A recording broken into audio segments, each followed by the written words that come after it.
Welcome to Stories of Damned Tonight. The hunt hasn't begun yet, but something far more dangerous is unfolding. The woman they ridicule is no longer afraid. She is preparing.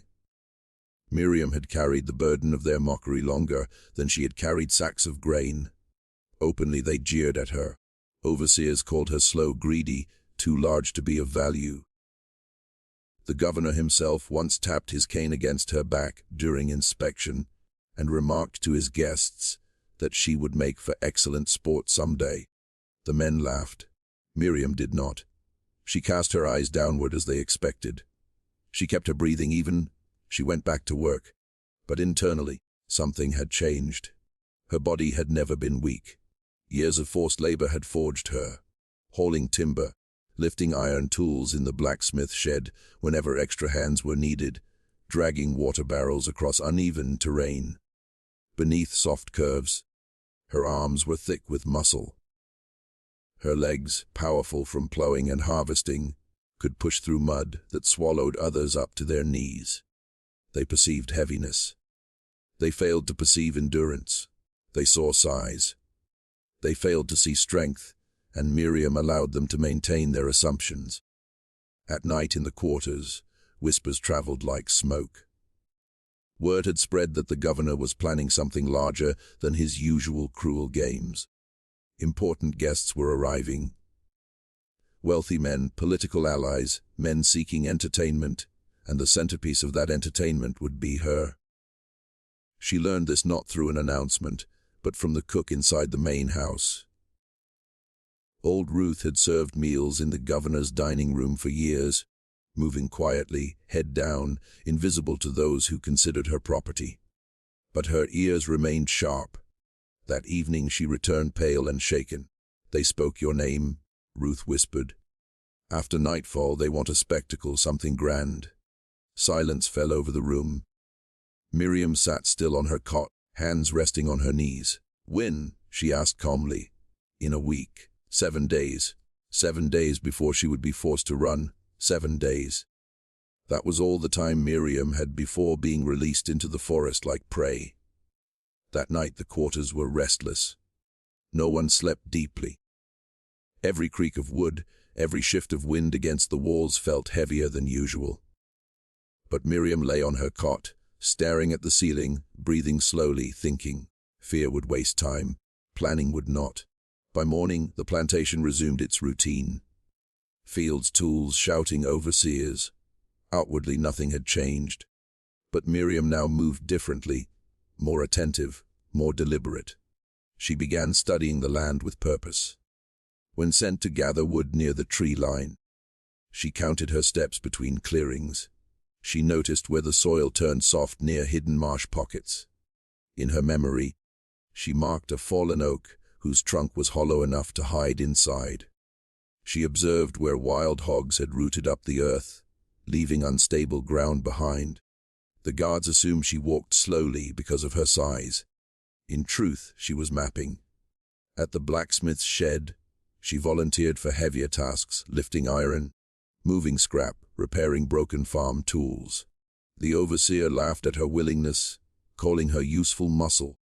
He did not notice when she studied the shape of broken trap, hinges discarded near the wall.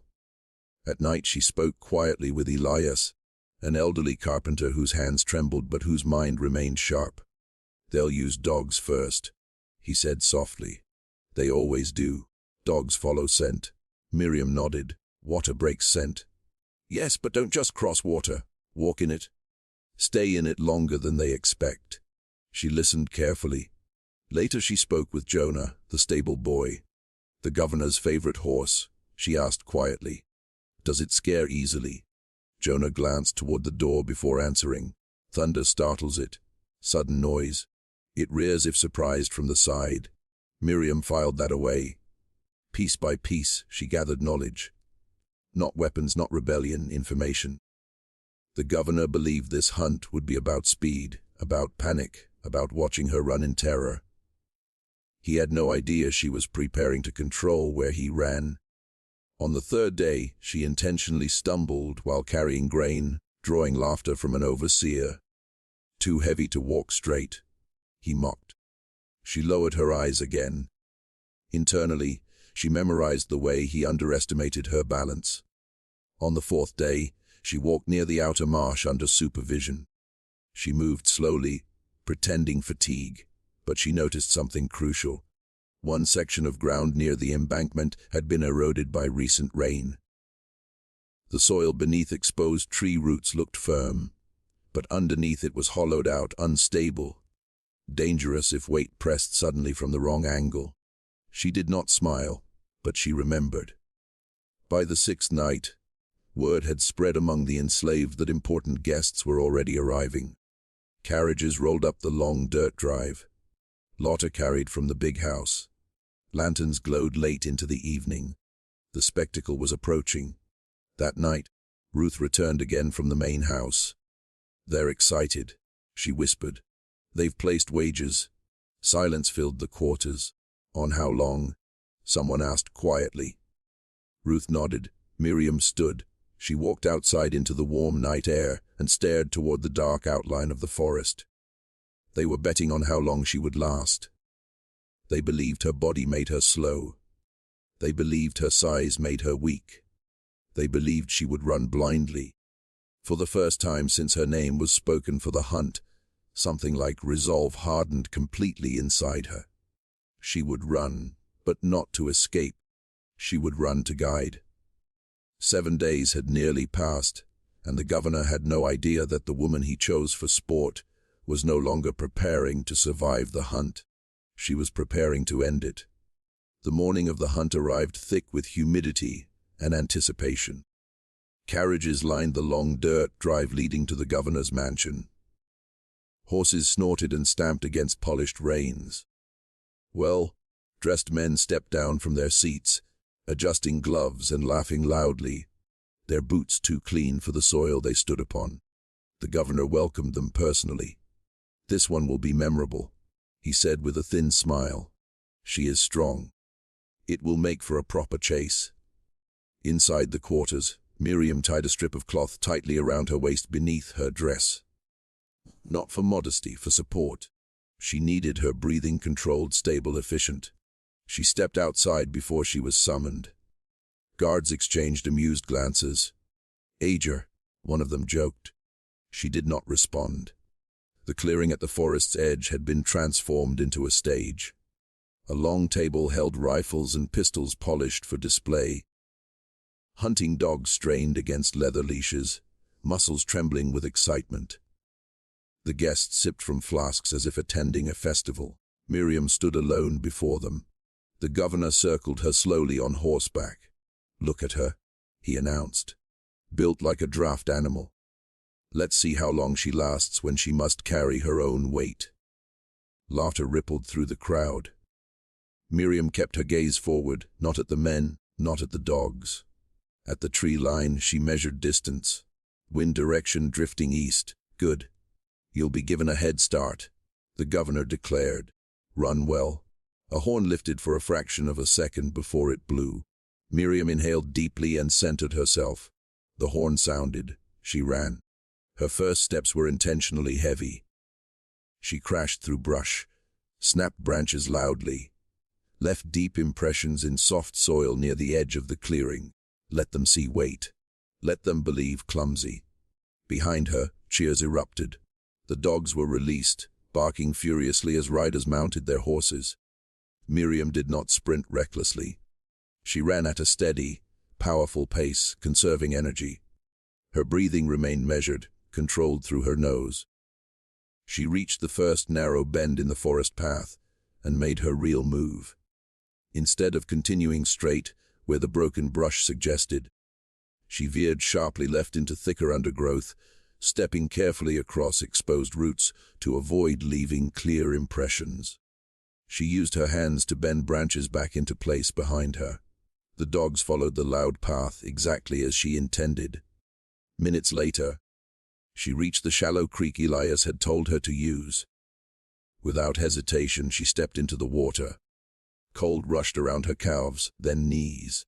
She moved downstream, not across, each step slow and deliberate, ensuring minimal splash. She pressed one hand against the muddy bank to steady herself and reduce visible disturbance. The barking grew louder in the distance, then confused. She allowed herself a small breath of satisfaction. After nearly 200 careful steps in the creek, she climbed out at a narrow point hidden by overhanging brush. Instead of stepping directly onto the bank, she grabbed a low-hanging branch and pulled herself forward, placing her first footprints several feet away from the water's edge. She then circled wide, stepping backward briefly, then pivoting again, creating uncertainty in direction. Let them argue. Let them waste time. Hooves thundered faintly somewhere behind her. The governor's voice echoed through trees, shouting orders. Miriam moved deeper. She reached the hollow oak she had memorized days earlier. For a moment, she slipped inside, crouching in darkness while the forest filled with chaos. Dogs barked in circles near the creek. Men shouted conflicting commands. She crossed. No, she doubled back. The governor's frustration cut through the noise. Miriam remained perfectly still, slowing her heartbeat. Minutes passed.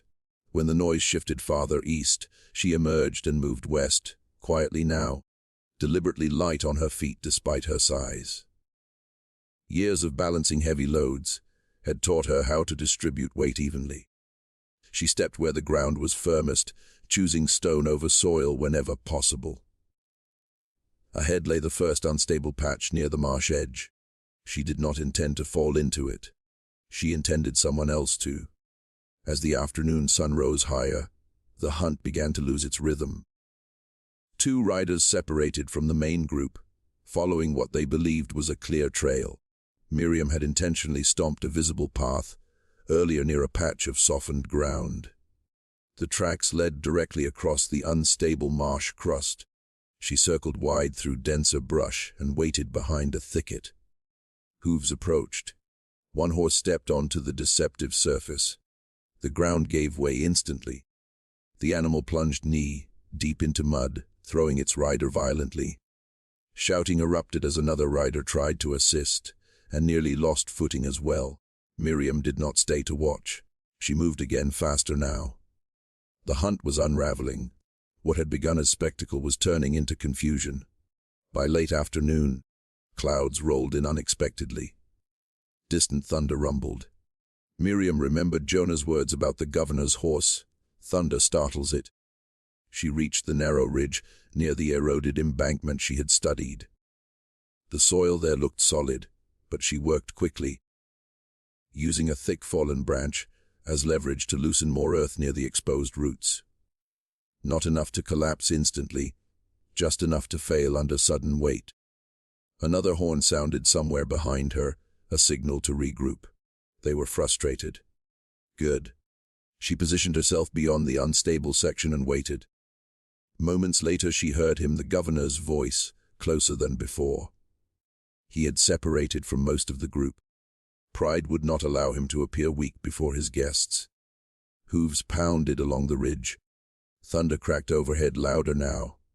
The horse shrieked, startled by the sudden boom, and the snapping branch Miriam pulled down deliberately against another tree created a sharp echo. The animal reared violently. The governor yanked the reins. The ground beneath the horse shifted. Soil crumbled. The front hooves slipped into the weakened earth. The horse stumbled sideways and the governor was thrown hard against the slope. He rolled, sliding down the embankment amid loose dirt and exposed roots. The horse scrambled away in panic. Silence followed, broken only by the governor's groan. Miriam stepped into view at the top of the ridge. For the first time during the hunt, she was not running. She was standing. The governor looked up at her, stunned, breath knocked from his lungs. One leg twisted awkwardly beneath him. Recognition flickered across his face. Not of prey, of realization. The forest around them was no longer cheering. No laughter, no spectacle, only wind moving through leaves. For the first time, the governor understood something he had never considered. The woman he hunted had been guiding him all along, and she was not finished yet. The governor lay at the bottom of the embankment, breath ragged, one boot half buried in loose soil. For several long seconds, he did not move.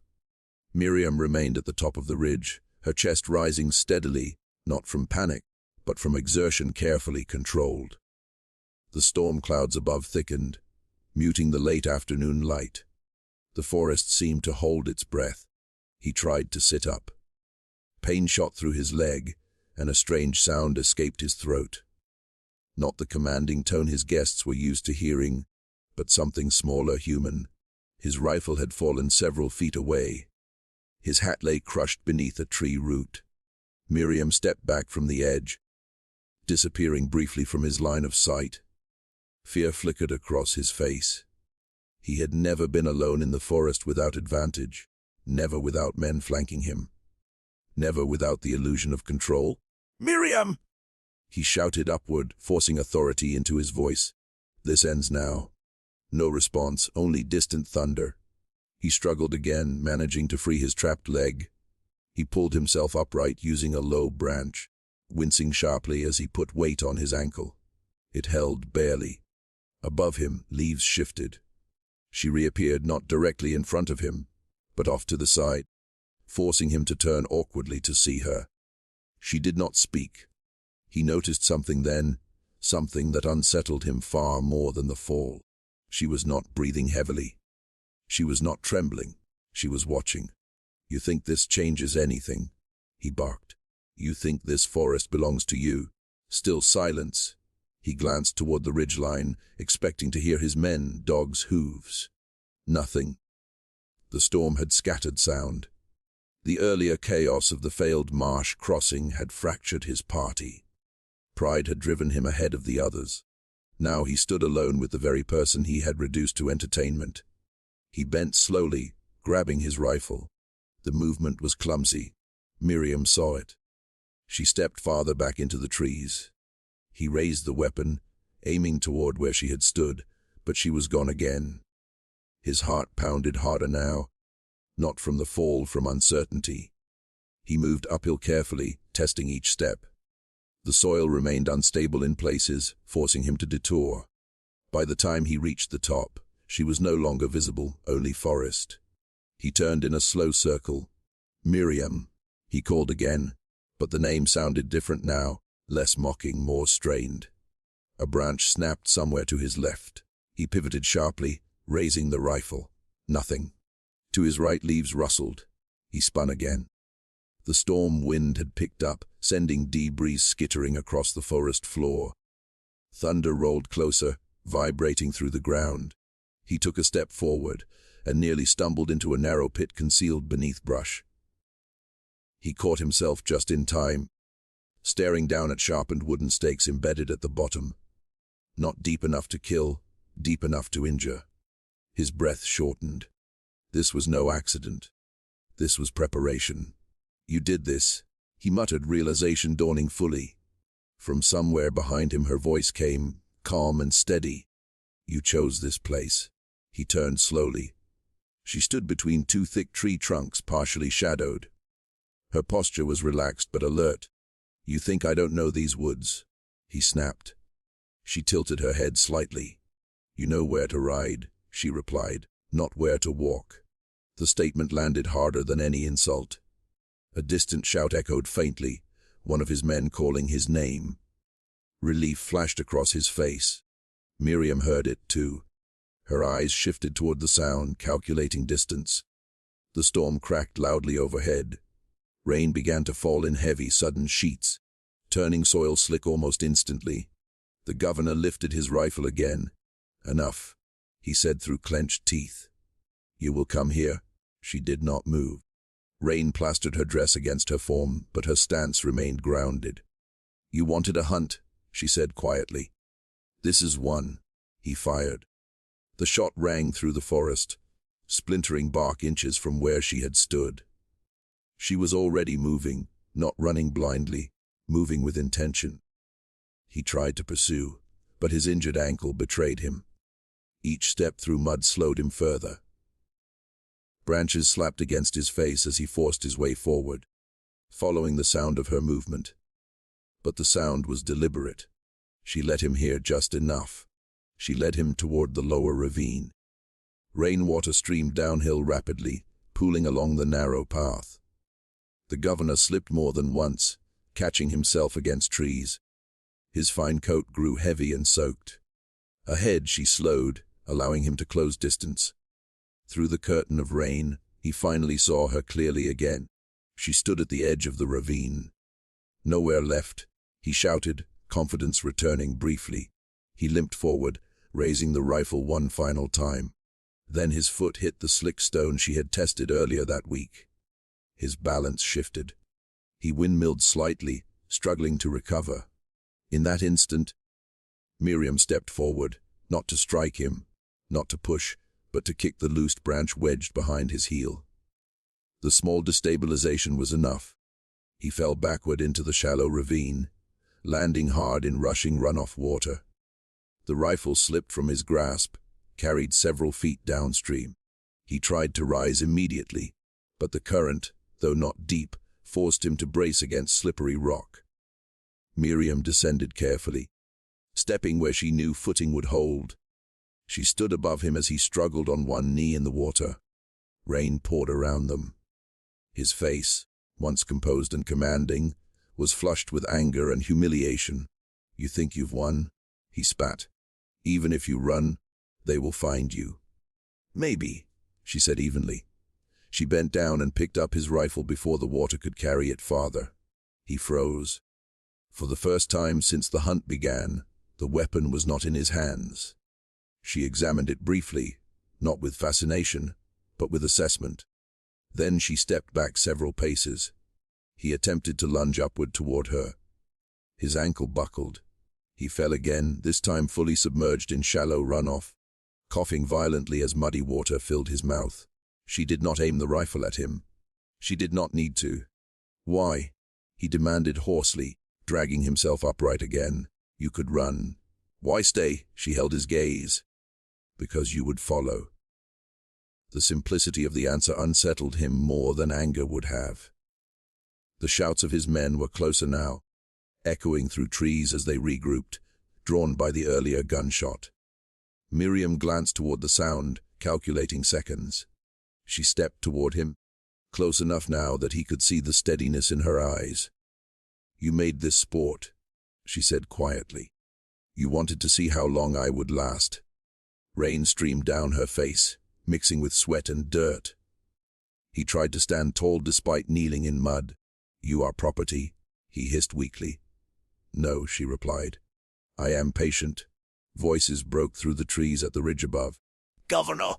Boots slid down the slope as two of his men rushed toward the ravine. Miriam stepped backward swiftly, retreating into thicker brush before they could see her clearly. One of the men reached the governor first, grabbing his arm. "Sir, are you hurt?" He looked toward where she had disappeared. For a split second, he considered shouting for them to fire. But something stopped him. Fear. Because if they fired blindly and missed, if they scattered again, he would still be in these woods, still vulnerable. She went west. He barked instead, pointing in the opposite direction she had taken. The men obeyed immediately, scrambling back uphill. Miriam, hidden behind dense foliage east of the ravine, heard the lie. A small shift passed through her expression. He had chosen pride over accuracy. He did not want them to know how completely he had been outmaneuvered. Rain continued to fall heavily, erasing tracks rapidly. She moved deeper into the forest, increasing distance with every measured step. Behind her, the governor was helped back toward safer ground, soaked and limping, fury burning behind his eyes. But beneath that fury was something new: uncertainty. The hunt had not ended in triumph. It had ended in exposure. He had fallen. He had lost his weapon. And worst of all, she had stood over him and chosen not to kill him. That knowledge would haunt him far longer than any wound. As the storm rolled on and darkness began to creep through the forest canopy, Miriam did not stop moving. She was no longer running for survival alone. She was reshaping the hunt entirely. The guests would return to the mansion with stories not of dominance, but of confusion, of chaos, of a woman who refused to break. And somewhere behind her, the governor understood something he had never allowed himself to consider before. The hunted had learned the forest better than the hunter, and the next time they met in it, he would not be certain who held the advantage. Rain lingered through the night. By the time the storm softened into a steady drizzle, the plantation grounds were thick with mud and tension. Lanterns burned late inside the governor's mansion. Guests who had once laughed over wine now spoke in lower voices, their earlier amusement replaced by something less comfortable confusion. The governor had returned soaked, limping and furious. He dismissed most of the men with clipped commands, refusing assistance beyond what was necessary. He would not allow them to see weakness, but they had already seen enough. The story was spreading in fragments. A thrown horse, a fall, scattered riders, dogs losing scent. No one had caught her. No one had even seen her clearly after the first hour. Miriam. The name passed quietly between servants in the kitchen and stable hands outside. By midnight, she was no longer in the forest near the ravine. She had circled wide during the storm, using rain to erase her passage. Instead of fleeing directly north, the direction the governor had falsely declared, she moved south briefly, doubling back through dense brush, before cutting west along the shallow creek. Her pace was controlled, not frantic. She was not escaping blindly. She was thinking ahead. The governor would not let this humiliation stand. He would escalate. By dawn, search parties would be reorganized. More men, fewer guests. This would no longer be sport. It would be personal, and that made him dangerous. She reached the hollow oak she had used earlier and rested briefly inside, listening to the forest wake. Birds resumed cautious calls. Wind shifted through soaked leaves. Her body ached, but not in defeat. In readiness, when the first grey light crept through the trees, distant horns sounded from the plantation grounds. The hunt was resuming. But something had changed. There was no laughter this time, no theatrical announcements, only sharp commands. The governor stood on the mansion steps, ankle wrapped tightly beneath polished boots. His face was pale beneath controlled anger. "She embarrassed us," he said coldly to the assembled men. "That ends today." The guests had mostly departed before sunrise, unwilling to risk further disgrace. What remained were loyal enforcers, men who obeyed without question. They rode out in tighter formation. No theatrics, no wagers, just pursuit. Back in the forest, Miriam anticipated this shift. She moved deeper into terrain she had not yet used. Rocky outcrops and narrow corridors between thick brush where horses could not pass easily. She knew they would adapt, spread wider, search more methodically. So she would do the same. She began leaving controlled signs, not heavy obvious tracks, but subtle disturbances designed to pull them in specific directions. A broken branch angled deliberately west, a footprint pressed halfway into soft soil before vanishing near stone. She wanted them focused, but not united. By mid-morning, one search team spotted the partial track near a rocky bend. "She's here," one man muttered. They followed. Miriam had already climbed the low ridge ahead of them. From above, she watched as 3 riders dismounted to inspect the ground more closely. They moved cautiously now, wary of pits and unstable soil. Good. Fear slowed them. She descended quietly along the opposite side, circling behind their path. Her goal was no longer simply to avoid. It was to fracture. An hour later, a second team crossed paths with the first. Conflicting directions were argued over. Voices rose. She went west. No, she doubled back. Governor said north yesterday. Frustration tightened their movements. Miriam used that moment to create something bolder. Near the marsh's edge, she triggered a simple mechanism Elias had described years earlier. A bent sapling tied back under tension with vine. When a rider passed too close, the vine snapped free. The branch whipped across his face, knocking him cleanly from the saddle. He hit the mud hard, disoriented. The horse bolted. Shouting erupted again. No fatal injuries but chaos. Every minute they argued was distance gained. By afternoon, the governor himself entered the forest again, ignoring his men's cautious suggestions. "I will not be made a fool twice," he snapped. His ankle was stiff, but pride pushed him forward. He moved without announcing his direction, this time alone. Miriam sensed the shift before she saw him. The forest felt different when only one man moved through it. Less noise, more tension. She positioned herself along a narrow path bordered by thick thorns. Ahead lay a shallow clearing surrounded by unstable ground, softened by the previous night's storm. She stepped deliberately into the clearing, making herself visible for a brief second. The governor saw her. Their eyes locked across open space. He did not shout this time, he charged. Mud sucked at his boots as he moved forward faster than caution allowed. Miriam stepped backward, slowly drawing him in. "You won't outrun me forever," he growled. "I don't need to," she replied. He lunged again, and the ground gave way beneath his next step. Not a deep pit, not deadly, but enough to drop him waist, deep into soaked earth concealed beneath thin surface crust. He roared in fury, struggling to pull himself free. Miriam stood just beyond reach.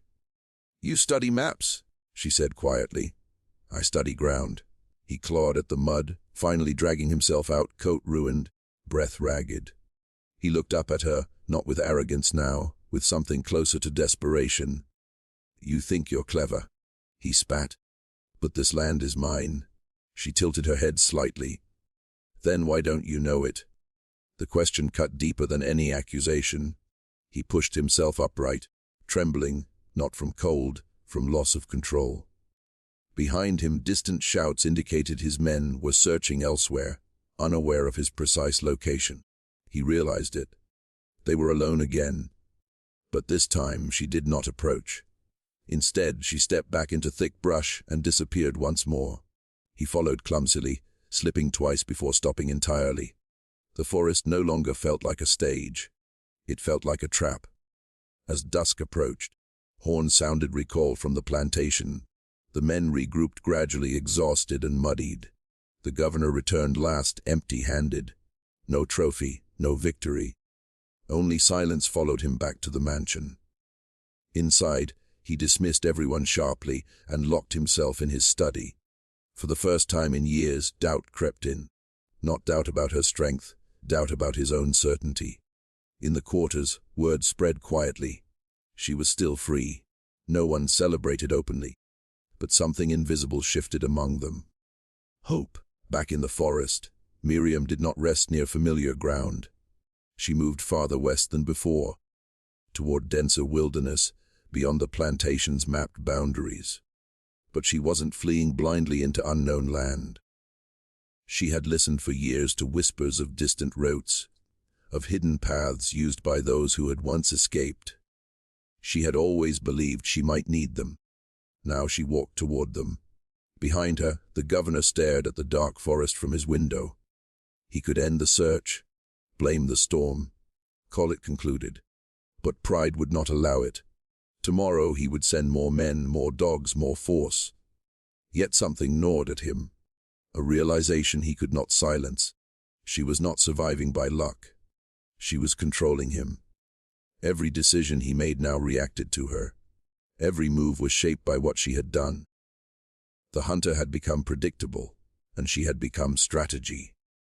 As night swallowed the forest once more, Miriam paused only briefly to drink from a clear stream. She looked back once, not at the plantation lights, but at the direction of pursuit. Her breathing steady, her mind sharp. The game had shifted completely. It was no longer about endurance. It was about dismantling power piece by piece, and the governor, though he did not yet admit it, was already losing. Night pressed low over the plantation, thick and restless. The storm had passed 2 days earlier, but tension still clung to the air like humidity before another break of thunder. Lamps burned later than usual in the governor's mansion. Messengers came and went. Riders were dispatched beyond the plantation boundary, not merely to search the forest now, but to spread word to neighboring estates. This had stopped being a hunt. It had become an obsession. The governor stood in his study, staring at a map stretched across the desk. Inked lines marked property borders, marshlands, creek bends. His finger traced west toward the heavier wilderness beyond surveyed territory. "She's heading there," he muttered. He was guessing blindly. He had begun to understand her pattern. She didn't move randomly. She circled, tested, learned. She pulled his men into confusion. She forced him to divide resources. And worst of all, she anticipated him. His pride could not tolerate that. By dawn, he had summoned 20 additional riders from neighboring properties. Dogs were brought in, leaner, better trained, not the drunken animals used during the initial sport. These were trackers. Silent men followed them. Professionals, not guests. Meanwhile, far beyond the outer fields, Miriam moved with deliberate patience. She had traveled through the night, skirting known game trails and avoiding areas where scent would cling heavily to brush. She crossed shallow streams repeatedly to fracture any trail left behind. But she knew reinforcements would come. He would not admit defeat, and that meant escalation. She reached a narrow valley bordered by steep rock faces and dense cedar growth. This terrain favored foot travel, not horses. Sound carried oddly here, muffled in some places, amplified in others. She paused, crouching low. Then she began to prepare. This would not be about escape alone. It would be about thinning his strength. Not killing blindly, but dismantling his reach. She set simple diversions first. Misleading tracks leading toward a visible cave opening she had no intention of using. She disturbed stones intentionally to make her presence obvious there. Then she circled back through a hidden crevice barely shoulder wide, emerging along the ridge above. By midday, the first search party reached the valley mouth. The governor rode among them. He had refused to remain behind. The dogs caught something, faint, fractured scent. "She is here," one tracker said quietly. The governor dismounted. "Spread out. Watch the cliffs." His voice had lost its theatrical sharpness. It was colder now, calculated. They advanced carefully. Boots crushed gravel. Dogs tugged forward. And then a sharp whistle cut through the valley, not from a human mouth, from wind forced through a narrow stone gap. Miriam had discovered earlier it created a sound like distant movement. 2 riders veered instinctively toward it. They dismounted near the cave entrance where tracks were visible. Inside, one murmured. They stepped in cautiously. Miriam waited above, heart steady. Minutes passed. Then a shout echoed from within. The cave floor had been lined with loose rock and concealed shallow trenches, not deadly, but destabilizing. One man twisted his ankle badly, collapsing with a cry. The second stumbled, attempting to assist him. Horses below shifted nervously. The governor's jaw tightened. "She wants us divided," he said. But even as he spoke, another disturbance erupted further down the valley. A dog yelped sharply. One of Miriam's tension-sapling mechanisms had triggered. Not severe, but enough to spook the animal into bolting. Its handler cursed, chasing after it. Now the formation was fractured. Confusion rippled. Miriam moved along the ridge silently, observing the fracture widen. She wasn't striking with violence. She was attacking cohesion. Every injury, every spooked animal, every false lead eroded authority. The governor barked orders to regroup. But frustration was visible among the new riders. They had joined expecting a straightforward pursuit. Not this, not a ghost-controlling terrain. As afternoon stretched, Miriam descended quietly along the far ridge and crossed deeper west. She needed them to follow.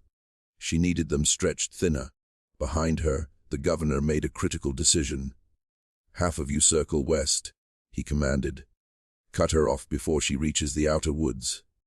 He was guessing now, and she had counted on that. The western woods were larger, denser, closer to rumored escape routes, whispered among enslaved workers for years. But she wasn't heading directly there yet.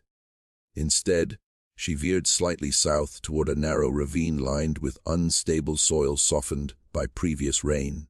She began preparing something riskier. Not a pit, not a snare, a choke point. She loosened rocks along a slope overlooking the ravine path, bracing them behind a simple wooden lever wedged into earth. It wouldn't cause a landslide, but enough collapse to block passage and create chaos if triggered at the right moment. By early evening, hooves approached. Voices carried upward. The split western party had found her faint trail near the creek crossing she left intentionally visible. "She is close," one man muttered. They entered the ravine cautiously. Narrow walls limited maneuvering. Perfect. Miriam waited until half the group was within the tightest bend. Then she pulled the lever. Rocks tumbled violently from above, crashing down in front of the leading riders. Horses reared in panic. One man was thrown, another mount slipped sideways, blocking the path entirely. Dust and shouts filled the confined space. No one was crushed fatally, but the passage was sealed. Those behind scrambled to retreat, colliding with others attempting to push forward. Panic spread faster than injury, and above Miriam vanished again. By the time the governor reached the ravine from the northern approach, the scene was disorder. Men argued over who had advanced too quickly. One rider clutched a broken arm. 2 horses had bolted entirely. The governor stared at the blocked path. She had predicted his split, predicted his westward cutoff. He clenched his fists. "She's forcing us to exhaust ourselves," he said quietly. For the first time, one of the hired trackers spoke bluntly. "She knows terrain better than any of us. If she reaches out forest, we lose advantage." The governor's eyes hardened. "Then we don't let her." A night fell before they could reorganize fully. Some men argued to withdraw and resume at daylight, but the governor refused. "Set camp here," he ordered. "We move at first light." Campfires flickered uneasily in the ravine clearing. Exhaustion dulled tempers, but not resentment. They had expected dominance. Instead, they felt hunted by uncertainty. Far beyond them now, Miriam reached the first line of true wilderness, thicker growth, untouched by plantation oversight. She paused at the tree line. For the first time since the hunt began, she allowed herself a longer breath. This forest was different, older, less mapped. She knew fragments of it from whispered stories, but not in full. Here risk shifted again. She would lose some terrain advantage, but so would they. She didn't intend to run endlessly. She intended to break pursuit permanently. As she moved deeper, she began preparing something larger, not immediate traps, but signals, markers. She carved subtle signs into bark at key points, symbols known quietly among enslaved communities as directional guides. If others ever fled, they would find these. She wasn't thinking only of herself now.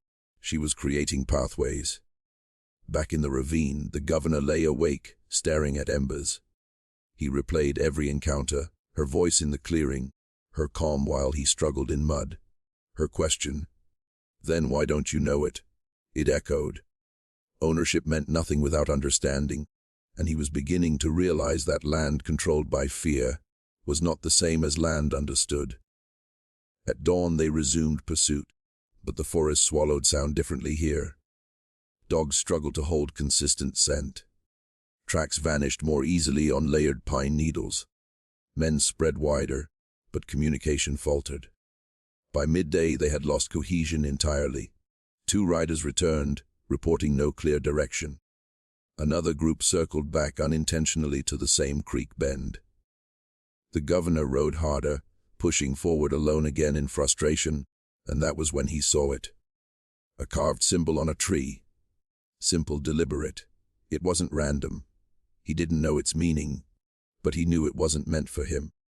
For the first time, a flicker of something colder than anger touched him. She wasn't just escaping. She was building something beyond him. A route, a message, a possibility. His control depended on fear and isolation. If she created proof that escape could be sustained, his authority would erode faster than any trap could cause. By late afternoon, One of the hired trackers approached him carefully. "We're too spread. If she wants us lost," she succeeded. The governor scanned the endless woods ahead. He imagined months of pursuit, money spent, reputation whispered about, a single woman defying him repeatedly, and not just surviving, outthinking. His pride warred with practicality. Finally, he gave an order that felt like swallowing iron. "Pull back." The word tasted like defeat, not publicly announced, not declared permanent, but spoken nonetheless. They would regroup, reassess, return with different strategy. But in that moment, pursuit ceased. Deep in the forest, Miriam sensed it before confirmation. The woods felt quieter. Pressure eased, no distant horns, no barking dogs. She did not celebrate. She knew men like him did not surrender easily, but she had forced something unprecedented. Retreat. She continued moving west until twilight painted the canopy gold. Then she climbed a rocky rise and looked back, not to see the plantation lights, which were too distant now, but to feel the distance itself. It was real. She was beyond immediate reach. Yet her work wasn't finished. She knelt and carved one final symbol into the stone beside her, not for him, for anyone who followed. Then she stood turned toward deeper wilderness, toward rumored free territory beyond the river, and walked without looking back. Behind her, in the fading light, the governor rode silently at the rear of his men. He had not been defeated in battle, but he had been dismantled in something more dangerous: control. And somewhere in the vast woods ahead, that control no longer existed. The forest had gone quiet in a way that felt unnatural, not peaceful, paused. 3 days had passed since the governor ordered the first withdrawal. 3 days of silence from the woods. No horns, no dogs, no gunshots splitting the air. But Miriam did not mistake silence for surrender. She moved carefully through the deeper wilderness beyond the mapped boundaries of the plantation lands. The terrain here shifted constantly: old-growth trees, thick underbrush, narrow deer paths winding through hills and shallow streams. This was not land owned by decree. It was land that ignored ownership. And still she prepared. She did not settle in one place long. Each evening she constructed minimal shelter, hidden beneath natural cover. Brushing away footprints at dawn. She crossed water frequently. She moved against wind when possible. But on the 4th morning, the forest spoke differently. Birds burst upward suddenly in a flurry, not from storm, from movement. Miriam froze where she crouched beside a fallen cedar. They were back, and they were quieter. The governor had learned. No large mounted parties this time. No loud commands, no theatrical pursuit. He had hired specialists, trackers who understood patience. He rode again, but not at the front. Not alone, not reckless. His ankle had healed enough for steady riding, though stiffness lingered. The humiliation of the previous days had hardened him rather than broken him. He had spent the silent days planning. If brute force failed, strategy would answer. He divided his men into small units of 3. Each group carried minimal gear, enough to move lightly. No fires at night, no loud signaling, and most importantly, they would not chase, they would herd. "She moves west," he had said while pointing to the river boundary. "We don't pursue from behind, we flank. Close options." He intended to box her toward the River Gorge, a dangerous stretch where cliffs narrowed passage. If she reached open river crossing beyond, she might disappear entirely. That could not happen. Now, as trackers moved like shadows through the undergrowth, they began spotting faint markers carved into bark. The governor dismounted when shown one. A symbol, simple lines. He didn't understand it, but he knew its purpose was not decorative. "She is marking routes," one tracker murmured. "For others?" the governor replied. The realization chilled him more than any defiance had before. She was not only escaping, she was building possibility. That threatened more than his pride. It threatened order. "Erase them," he ordered quietly. Knives scraped bark, but they would not find all of them. Far ahead, Miriam moved toward a high ridge overlooking the River Gorge. She had reached this region by memory of whispered stories of a narrow crossing where stone jutted close enough to step across during dry season. But recent rains had swelled the current. Crossing would be difficult. She crouched at the ridge's crest and scanned the valley below, and that was when she saw them. Movement not loud, not careless. 3 figures slipping between trees below, moving diagonally rather than directly toward her trail. Her chest tightened. They weren't following. They were anticipating. She shifted her position slowly, descending on the opposite side of the ridge to confirm. Another trio moved farther west. They were forming a line, a net. She inhaled slowly. He had adapted. Good. That meant he feared her progress. She retreated deeper into the ridge's shadow, thinking fast. If she continued west, she would be squeezed against the gorge. If she doubled back east, she risked walking into another flank. South offered denser forest, but also rougher terrain. Slower movement, she chose south. Speed mattered less than unpredictability. Below, one tracker paused and crouched. She changed direction. He murmured to the others, noting broken fern angled southward. They adjusted quietly. The governor, positioned farther north, received the signal via subtle hand gestures passed between groups. She's turning, one man reported. He nodded slowly. She sees us. For a moment, something almost like respect flickered in his expression, but it hardened quickly. Push gently.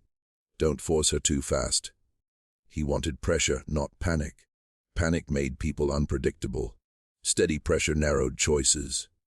Through the afternoon, Miriam felt them closing in. Not physically near, but present. Birds shifted more often. Twigs cracked faintly where no animal should tread. She began setting smaller, faster traps, not elaborate, just disruptive. A camouflaged thorn bed along a narrow path.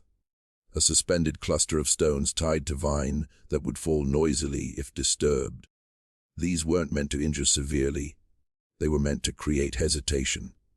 By late afternoon, a sharp cry echoed behind her.